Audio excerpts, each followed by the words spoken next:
Hey guys! Welcome back to another vlog! Nakikita nyo ba yung damit ko? Sobrang nabasa na siya. Basa siya ng pawis. Actually, kakaligo ko lang. And then, dumating kasi si Mike, tas kailangan namin pumunta sa may barangay hall kaso walang tao sa barangay hall.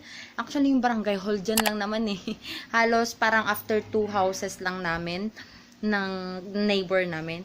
Kaso wala. So, pupunta pa kami sa bahay ng kapitan. Wala din siya. Wala din yung secretary. Kasi may kailangan kaming ipagawa na paper. Grabe guys, it's 2:15 p.m. Grabe yung init. Ako kayong nakamit lahat. Wala talaga. Wala kaming napala. So, ayun guys, pupunta ako ngayon. Nabubulol ako. Pupunta ako ngayon sa may Rosario kasi papaayos namin yung sasakyan. And then, umiyak yung bata. And then, kasama ko nga kasi si Roy ngayon. Mamamalengke na rin siguro ako. And guys, hindi na ako naglalagay ng makeup. Parang ilang araw na akong hindi naglalagay ng aking makeup. Kasi, kikita nyo guys, nagbe-breakout ako. Actually, nag-dry na yung mga yan. Ang ginamit ko lang guys na nagpa-dry dyan is yung AHA na serum. AHA serum. Binigay yun sa akin ni sis dyan ng Precious Skincare Cosmetics. And, yun yung ginamit ko guys. 3 nights ko na siyang nagagamit. 3 or 4 nights. Parang ganun. Yun guys. And ang nilagay ko lang para to protect my skin from the sun. Naglagay lang ako nitong Vitamist. Yung SPF 90 guys. Ayan. Para kahit wala akong nilagay ni kilay. Di talaga ako naglagay. Thankful talaga ako guys sa makapal yung kilay ko. At least hindi ako masyadong nag-e-effort para kahit no makeup talaga pupunta ako. Lalabas ako na okay lang. Wala akong pake. Bago kumilis guys, buksan ko muna tong pinadala sa akin. Actually, pangalawang, sana, may bubuksan pa dapat ako eh. Kaso na-open ko na. Let me get it first. Eto guys, may pinadala ulit sa akin si Sis Jen. Actually, nag-order ako sa kanya ng vitamins kasi kailangan ko talaga ng vitamins. Grabe, ang init. Ang init! Kailangan ko kasi ng vitamins kasi nga 'di ba pag night shift or kahit hindi kasi ako night shift, lagi ako nagpupuyat. So, pinakamaagang tulog ko is 11. Tapos, parang yung tulog ko 11 to 1 a.m. Ganun ako nag-start matutulog. Kahit wala naman akong duty. So, yun. So, bumili ako sa kanya guys ng Pro Life Atlas na Vitamin E. Bumili ako ng 3. Di ko na alam kung magkano yung SRP niya ngayon kasi iba yung price niya price na binigay niya sa akin. So, ito guys. Pero yung original price niya dati is 200. Kaso nakita ko, nagtaas sila daw ng price kasi nagtaas yung price ng I don't know kung distributor or what. Basta yun guys. So, 100 soft gels na siya na vitamin E. Ayan. Kung mahilig kayo sa Myra E, gumagamit kayo ng ganun, pwede din to guys na alternative ninyo kasi mas mura to. Yung Myra E kasi, yung 400 IU is 300 plus. So, ito 400 IU na din siya. And, ang alam ko parang ano lang, 200 something or wala siyang 300. Ayan, kaya bumili ako ng 3, 2 sa akin and isa kay Jonah. Jonah rin pa si Musdulay. And binigyan niya rin pala ako guys ng AHA na serum. Eto guys, ganyan yung serum. Nag-ano na siya na sira na din pati yung packaging niya dahil sa tindi ng serum na to guys. Nasisira na yung ano. Tapos sinabi ko sa kanya na nag-leak kasi halos ganito na yung na-receive ko guys na product. Sabi ko yung bottle niya nagli-leak. Ayan, may tumutulo pa. Pero dito, bakit pati kahit nandito naman na sa taas, may nagli-leak pa din. I don't know. Basta may nagli-leak. Tapos yun, parang in-investigate naman niya. Good thing naman na nag-take action sila doon. Parang in-investigate nila yung packaging. Tapos sinabi na daw niya dun sa manufacturer na ganun nga. And guys, meron din tayong package from Ledus. Grabe, ang init. Sobrang init. Guys, tagaktak na yung pawis ko kaya nagmamadali na ako. Tingnan niyo naman yung kamay ko. Pawis yan. Pawis yan. Hindi lang yan tubig na etchosan. Grabe, sobrang init. Kaya din hindi ako nagme-makeup guys kasi kung ganito may nagpapawisan, gusto ko napupunas ko lang yung mukha ko na bonggang-bongga.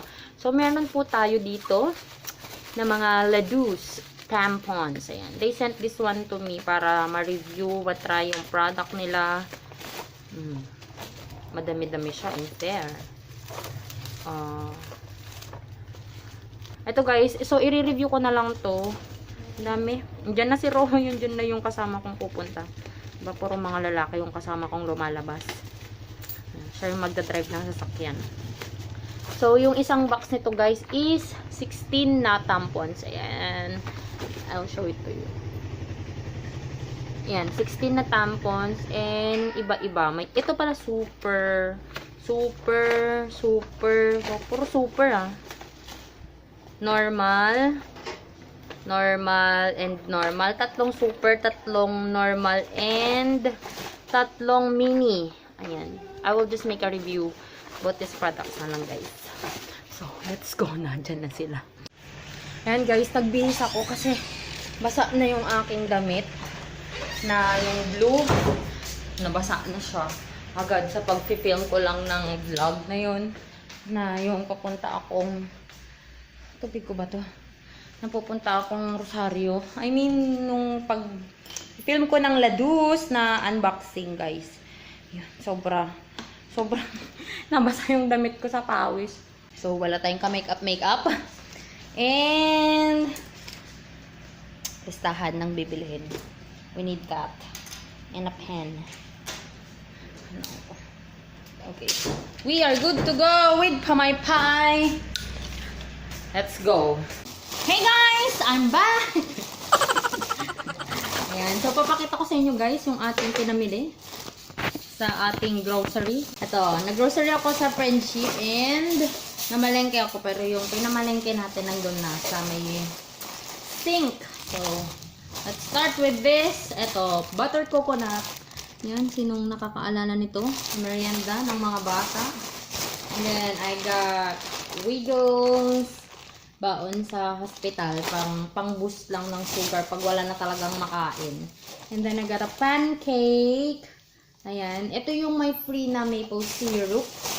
And then, we got Milo. Energy drink. Energy. And then, we got Nestle all-purpose cream. Gawa tayo ng pasta. Something. Ano bang pasta? Ang pasta yun? Carbonara! Then, bumili tayo ng pancit canton na chili mansi. That's the chili mansi. And then, bumili din ako ng anong flavor to? Sweet and spicy. And then, bumili ako ng berry nuts, berry fun, and choconuts. Meron din pala tayong pang ginataan mix. Kasi bumili ako ng kalabasa at sitaw pang ginataan tomorrow, siguro. And chicken nor cubes para sa mga lutuing kailangan ng pampalasa. And then, yung natitira dito guys, mga pang emergency case. Emergency case. Wait nga, ang init! Hindi ko kaya. So, ayan. Medyo lumamig. Konti. Then, bumili din ako ng Alaska. May gulay. Ba't tama. Evaporada. Ganyan. Kasi may gagawin tayong something. And then, I got carnation na yung maliit din. Ayan. Yung maliit din na condensed. And then, meron tayong sardinas para pag-emergency nila Maxi. Para pag naubos na yung chicken nila at wala kaming food dito sa bahay. Kasi ayaw nga nila ng dog food.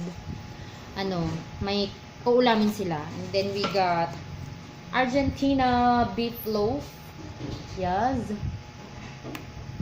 And then, ito yung gustong-gusto ko guys. Yung with tausi na fried sardines ng 5.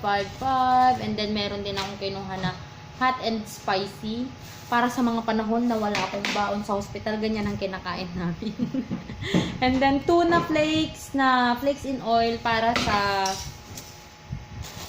carbonara natin. Yan. So, moving on naman dito sa isang bag. Ito, inamot. Pinoy Tasty from Marby. Wala silang Pinoy Tasty na from Gardenia. So, ito yung binili ko. And, ang expiration date nito sa June 13. And then, meron tayong ulit Yakult para sa mga panahon na kailangan natin ng, boost ng tiyan. Kasi, minsan masakit na talaga yung tiyan ko. Parang hindi ako natutunawan. And then, ito yung binili ko na mantika, guys. Super mantika! And then, medyo mahal po pala, ha. Itong CDO na to. Mas mura yung Pampangas best na beef longganisa. So, ito yung CDO Native favorites na beef longganisa. Moving on naman sa laman nitong third bag. Most of these are for laundry and for basta. Bumili ako guys ng ganito na Housewell 5 pieces round rag. Ito. Ganyan. Pang punas sa mga kailangang tunasan. Tapos, bumili din ako guys ng ito yung refill dun sa tissue ko na tissue to go. Tissue. Basta, papakita ko sa inyo guys kung paano yan nire-refill. And then, Champion.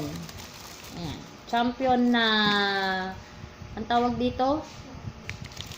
Fabric conditioner. Champion na Downy. Isabang Irene. Champion na Fabcon. In Infinity. Ano to? Infinity, sabi naman. Ayan. And then, bumili ako ng aking sabon kasi ganito yung Ariel kasi yung ginagamit ko guys sa uniform ko. Maganda daw kapag yung green ang ganite niya. Kasi mas nakakaputi siya. Ayun. Pero ito yung binili ko yung antibac na Ariel. Tapos, yung floor kasi dito sa may salas tsaka sa kwarto guys. Sa mga kwarto dyan. Yan. Basta yung main house dyan. Main house. Kasi parang extension lang kasi to eh. Ano, marble kasi. Marble. Kaya, bumili ako ng pang shine. Kasi ngayon, wala naman na si Bebe Kels. Wala na akong iisipin na madudulas. Kasi dati yan, hindi namin floor waxan kasi nga madudulas si Bebe. Pero dahil wala naman na si Bebe, so, pwede na tayo mag-floor wax para medyo shiny. Hindi masyadong lagi na lang dugyuti ng itsura ng floor natin. Ayan guys, bumili ako ng Star Wax. Long lasting shine, waterproof pa. Oh. So, yun lang guys. Yun yung ating mga pinamili sa haul na ito. Char, may pa-haul. Listen to my heart beat, beat.